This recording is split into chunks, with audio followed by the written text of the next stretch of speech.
Does your ceiling fan wobble and clunk and drive you nuts? Before you throw it away or call an expensive tradesperson, this is what you should try. 1. Make sure you have a sturdy stepladder. Do not stand on a chair. 2. With the fan turned off, measure from ceiling to outer tip of any blade.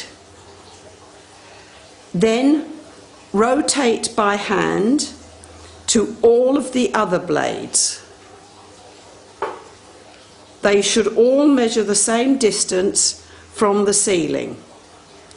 If there are different measurements, select one blade as a target, hold the fan motor and the outer end of the other blades in turn and flex them either up or down as required until they all measure the same as the target measurement.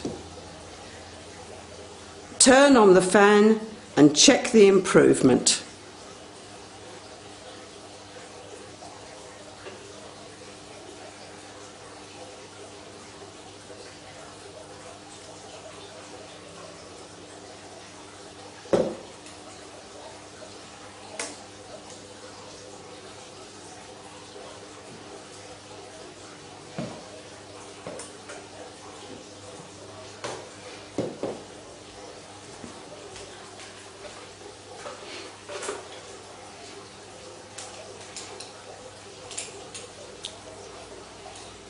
If you're lucky, the fan should now be quiet.